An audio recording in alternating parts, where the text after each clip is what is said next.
안녕하세요, 유쌤입니다. 오늘은 사회생활 하면서 제대로 화내는 방법이란 주제로 함께 하겠습니다. 무례한 사람, 선배나 직장 상사한테 그야말로 모욕적인 말을 들었다고 쳐요.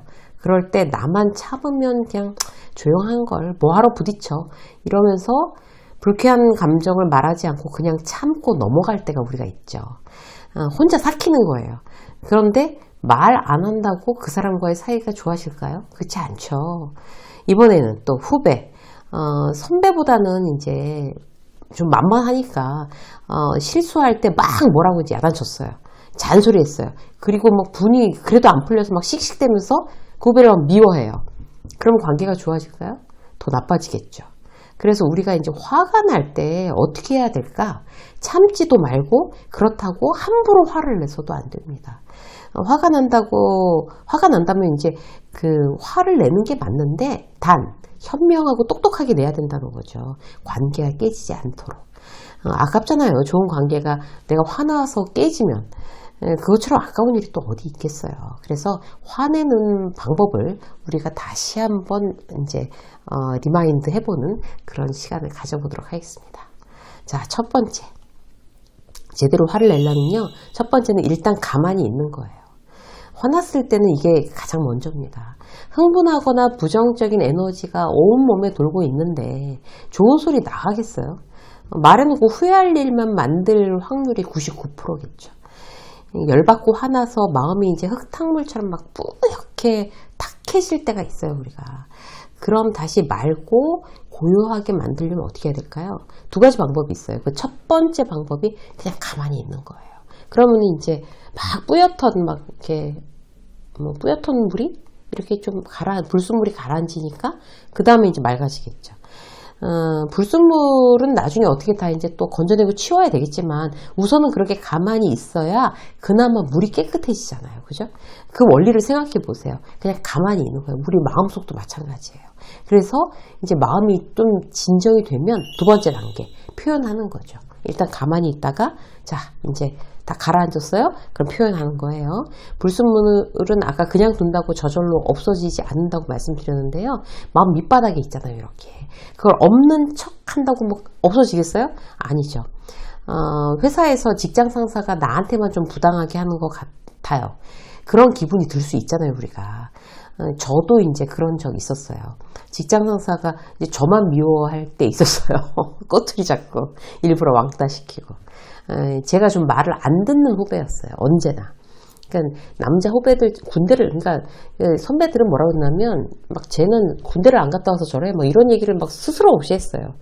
남자 후배들처럼 순종적이지 않으니 밉기도 미웠을 거예요.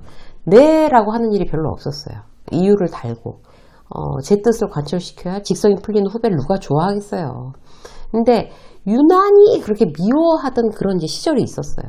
오죽하면 이제 제 직장 선배가 이제 상사가 나중에 트집 잡을 게 없으니까 막 발표를 이렇게 하잖아요. 이제 매직펜을 갖고 이렇게 막 쓰면서 발표를 하니까 매직펜 색깔이 이렇게 진하지 않다고 그거 가지고 트집을 잡더라고요.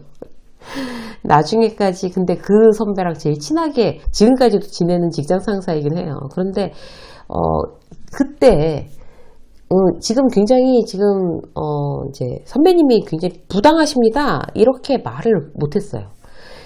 그때 막 분하고 억울하고 참 그때는 그랬다. 이 생각이 지금 몇십 년이 지난 지금도 생각이 나는데 왜 그때 표현을 못했을까요? 지금 생각해보면요. 그 직장 상사, 그 선배는요. 저한테 못되게 군다는 그 사실조차 몰랐을 거예요. 그렇게 스스로 생각을 안 했을 수도 있어요. 제가 부당하다고 표현을 안 했으니까. 왜 나한테 그렇게 하냐고 얘기 안 했으니까. 어떻게 그걸 모를 수가 있어? 다 알지? 아니에요. 몰라요. 표현하지 않으면 사람들은 모르게 돼 있습니다. 혹시 그 직장 후배한테 이제 화가 났다고 치자고요. 요즘은 이제 후배 직원들한테 피드백하는 걸 너무 어려워해요. 선배들이 그래서 이제 표현하는 그 방법이 아주 중요해요. 자, 화가 났을 때 어떻게 해야 될까요? 첫 번째, 목소리 톤 가장 중요합니다. 언성을 높이지 않는다는 거죠.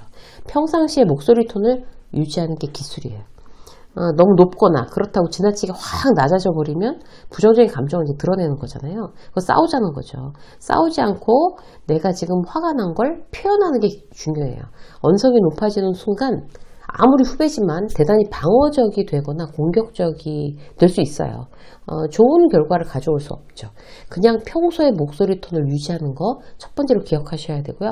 두 번째는요, 짧게 하셔야 됩니다. 이거 아주 중요한 원칙이에요. 길게 하면 안 되는 이유는요, 이제 후배가 이제 내가 불러서 와서 내가 화가 났다는 걸 표현할 때 자기가 잘못한 일이라는 걸 선배를 화나게 했다는 걸 뻔히 알면서도 이게 얘기가 길어지잖아요.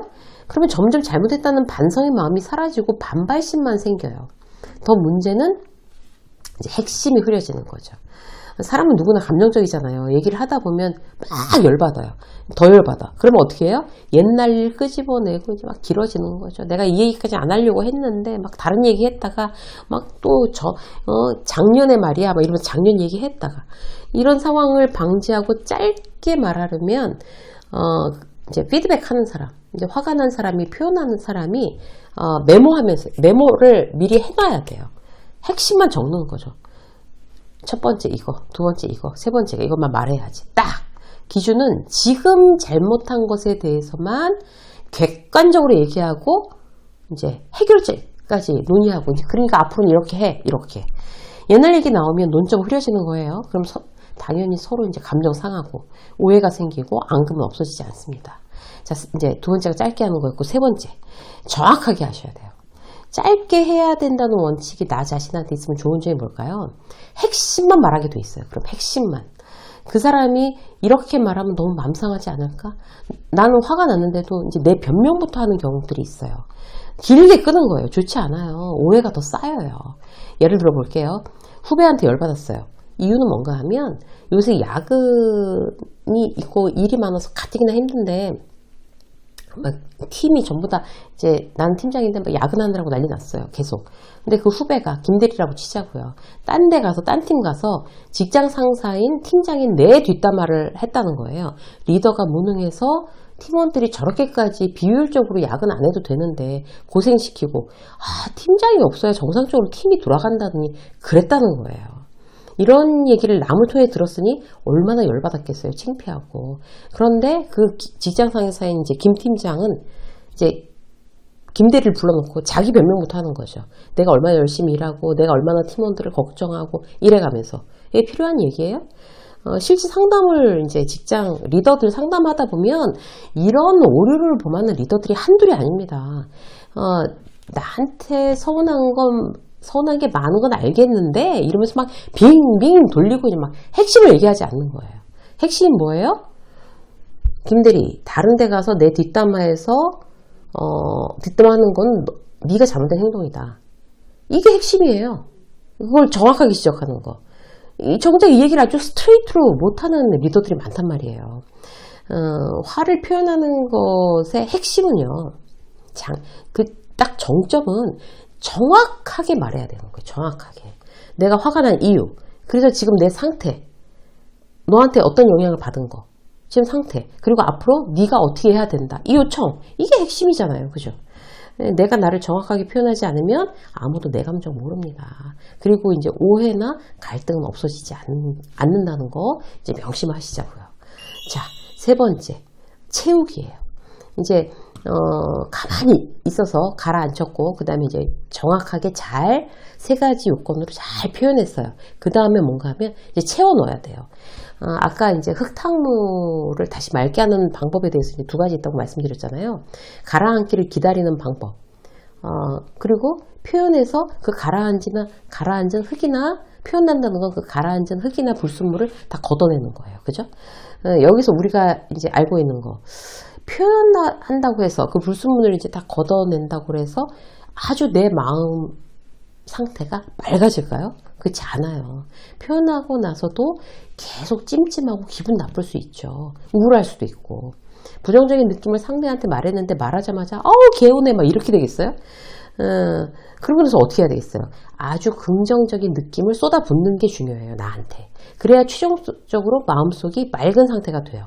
흙탕물 속에 이제 어쨌든 막 이렇게 가라앉혀서 막 밑에 있는 불순물을 걷어냈어요. 그래도 아직 아주 맑아지진 않았어요. 자, 최종적인 방법은 뭔가 하면 거기다 계속 맑은 물을 막 세게 퍼붓는 거예요. 결국에 아주 맑아지는 거죠. 그 원리예요. 우리 마음에도 똑같이 이 원리를 적용하셔야 돼요. 계속 깨끗한 물을 퍼붓는다는 건요, 의도적으로 내가 나한테 긍정적인 에너지를 나한테 주입시키는 거예요. 예를 들어서 막 감사한 일을 찾아서 감사를 막 적어보는 거. 사실 찾으면 100만 가지도 더 찾을 수 있어요. 그죠?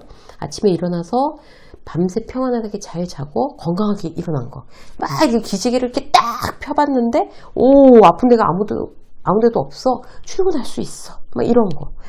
다른 식구들 다 일어나갖고 막 서두르고 난리가 났어요. 막 씻고 막 늦었다 그러고 막 뭐 먹고 이렇게 나갈 준비하는 거 보고도 정말 너무 감사하다. 이렇게 해야 되는 거죠.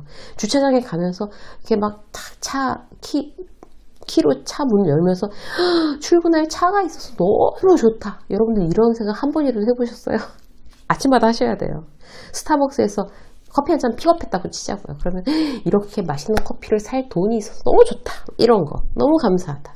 걸음걸음마다 순간순간마다 다 감사합니다.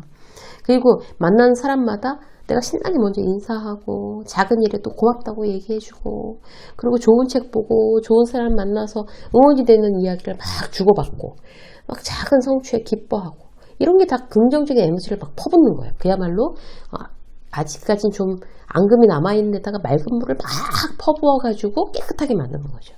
그럼 마음속이 맑아지죠. 이런 일을 쉬지 않고 하면 그야말로 내 마음속이 아주 맑아질 수 있습니다. 화를 아주 깨끗하게 보내버리는 실용적인 방법이에요. 그 단계예요. 지혜롭게 화내고 참지 마세요. 절대로. 지혜롭게 화내고 마음을 아주 맑게 유지하셔서 오늘도 아주 좋은 날 되시기를 응원합니다. 유쌤의 직장수업 오늘 여기까지 하겠습니다. 고맙습니다.